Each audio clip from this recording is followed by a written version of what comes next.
स्वागत है आपका हमारे चैनल स्टोरी स्पीक्स पर, जहां हर कहानी एक राज है, हर कदम एक रहस्य है और हर रात खौफ से भरी हुई है। तो तैयार हो जाइए, क्योंकि आज हम आपको लेकर जा रहे हैं एक ऐसी कहानी में जो आपके रोंगटे खड़े कर देगी और आपके होश उड़ा देगी। अजीत एक युवा और साहसी पत्रकार था, जिसने हमेशा अपने साहस से डर को मात दी थी। उसकी निडरता ने उसे दूर दराज के गांवों की उन वीरान जगहों पर जाने के लिए प्रेरित किया, जहां जाने से लोग कतराते थे। लेकिन इस बार कहानी और भी खतरनाक थी।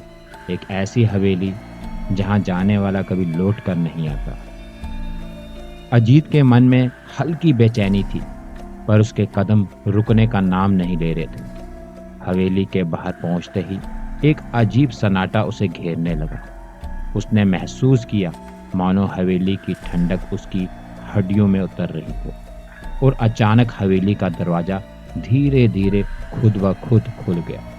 वो खड़ा रह गया। उसकी आंखों में उत्सुकता के साथ एक हल्की डर की चमक आ गई थी, मानो हवेली खुद उसे अंदर बुला रही हो।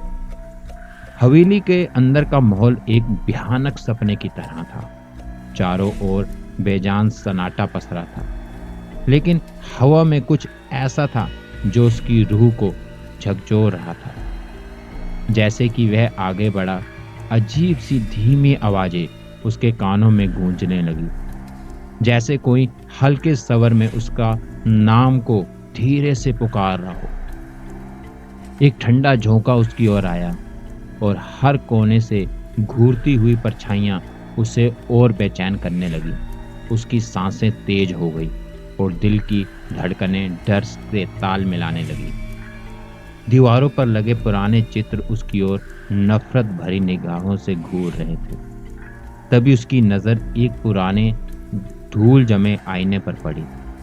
वहां उसने देखा कि उसके पीछे एक साया खड़ा था। एक ऐसा साया जिसे देख उसकी आंखें फैल गई और पैर मानो जड़ हो गए। उसने तुरंत पलट कर देखा, लेकिन वहां कोई नहीं था। उसके गले में घुटी हुई चीख निकली, जो हवेली की अंधेरी दीवारों में समा गई। अचानक से एक जोरदार आवाज हुई और हवेली के दरवाजे बंद हो गए। चारों ओर घना अंधेरा छा गया। अजीत का दिल अब उसके सीने से बाहर कूदने को था। उसने टॉर्च ऑन की, जिसकी हल्की रोशनी अब उसका एकमात्र सहारा थी। उसने सोचा, अब मुझे यहाँ से निकल जाना चाहिए, और दरवाजे की ओर कदम बढ़ाया ही था कि एक अदृश्य हाथ ने उसे पीछे से पकड़ लिया। उसकी रूह कांप उठी। उसकी चीख गूंजने की कोशिश कर रही थी, लेकिन वह कहीं भीतर ही दबी रह गई। हवेली के भीतर भागते हुए एक कमरे में पहुंचकर उसने देखा कि वहां एक पुरानी धूल भरी किताब पड़ी थी। कांपते हाथों से उसने किताब खोली। उसमें हवेली के इतिहास का एक काला सच छुपा था। वहां लिखा था कि यहाँ एक क्रूर जमींदार रहा करता था, जिसने अपनी लालच और नफरत में कई मासूमों की जान ले ली थी। उसकी आत्मा आज भी हवेली के भीतर भटक रही थी और अपने शिकार की तलाश में थी।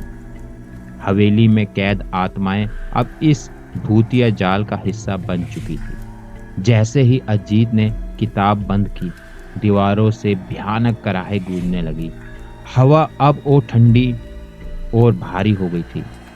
उसे लगा मानो उसकी जिंदगी हवेली के अंधेरे में डूब रही थी। उसकी टॉर्च अचानक बंद हो गई, और अब उसके चारों ओर घना भयावह अंधेरा था। उसकी सांसें जैसे रुकने लगी। उसे महसूस हुआ कि वह किसी ने उसके कंधों पर हाथ रख दिया।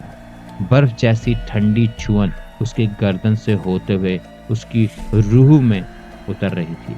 वो पूरी तरह जम गया था। चीखने की कोशिश की, लेकिन उसकी आवाज बहुत धीमी पड़ गई। उसकी दुनिया अब डर के अंधेरे में समा गई थी। सुबह होते ही गांव वालों ने देखा कि हवेली का दरवाजा खुला था, लेकिन अजीत का कोई अता पता नहीं था। उसके कैमरा और नोटबुक हवेली के बाहर पड़े थे। पर अजीत का कहीं कोई निशान नहीं था। गांव के लोग कहते हैं कि अब भी हवेली की दीवारों से उसकी मदद मांगती आवाजें गूंजती हैं। हवेली की दीवारों पर उसकी परछाई आज भी दिखती है, जो इन परछाइयों का हिस्सा बन चुकी है।